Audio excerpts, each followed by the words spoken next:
Hello everyone and welcome to a new episode of the Bug Warrior. In today's video I will show you how to complete the Destroyer chapter, which as you know is the last chapter from the Season 10 journey. Why does this chapter matter? Because completing it will reward you with a Resplendent Spark. Alright, so there is a total of 7 objectives in this chapter, but you only need to complete 6 to claim the rewards. I created chapters so you can jump to a specific objective if needed. Now, since many of these objectives require that you have equipped at least one piece of Chaos Armor, it goes without saying that you need to get it before attempting this. If you need to farm those, Bartok at Torment 3 or higher is the way to do it. I already made a video about that, so I will leave it in the description. That being said, let's get started. The first objective that should be easy to do is the Entropy objective. Here you need to close 15 Chaos Rifts in under 30 minutes. It sounds like a lot, but it isn't. The fastest way to complete this is to get or craft 3 Nightmare Dungeon sigils that have the Chaos Rift affix and farm them there. Why 3? Because at Torment 4 each Nightmare Dungeon contains 5 Chaos Rifts. Depending on your luck, you may even get small dungeons that will allow you to complete this objective in less time.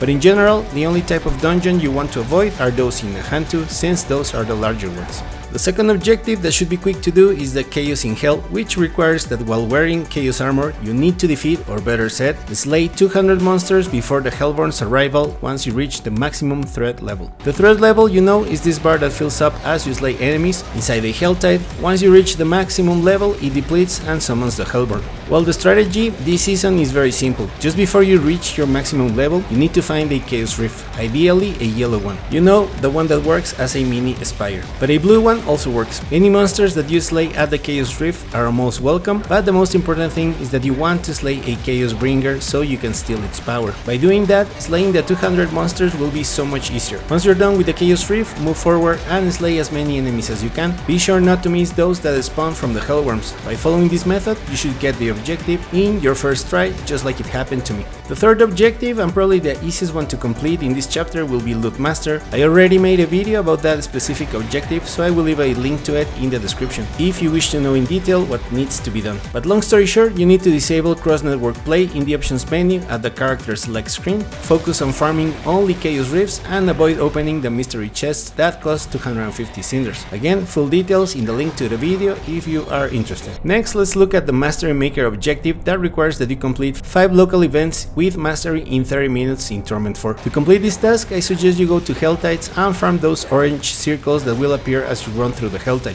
The only thing I strongly advise is to also disable cross-network play, because there are some players that can complete events before you are able to reach them. By disabling cross-network play, it should be no problem to get this objective. Another method is to farm the events at Nightmare Dungeons. The problem I find there is that the events sometimes aren't so easy to find. Sometimes to trigger an event, you need to click a chest, a well, or a corpse, or things that aren't so obvious. So stick to Helltides and you will get this objective easy.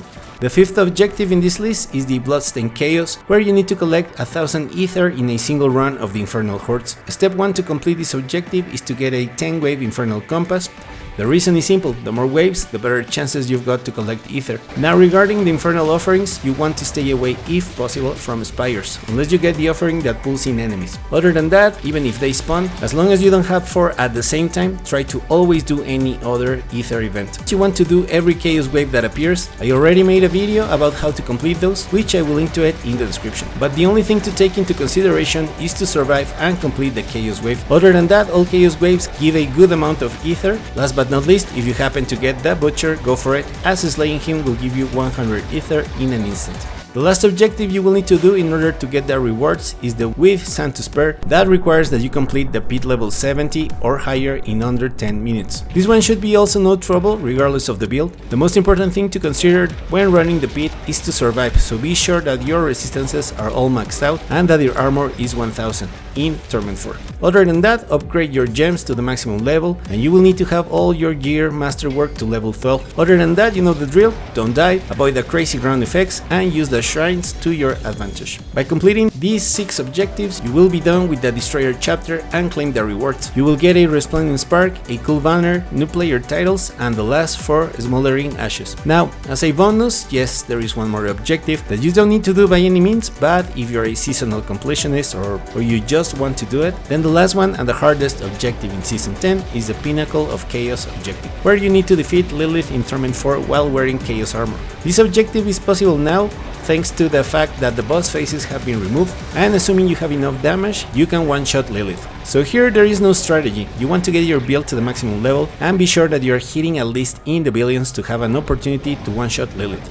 A good way to measure this is if you can clear pit 95 or higher. Aside from the damage that you deal, you need to have your resistances to the maximum level and armor to 1000 at Torment IV, because if one hit of Lilith gets through, most likely you will die. Even though Blizzard removed the boss phases, you will still need to one-shot Lilith twice, since you will face Lilith, Hatred Incarnate first, and then Lilith, Mother of Mankind. So forget about movement speed or anything else, just get as much damage as you can and nuke her.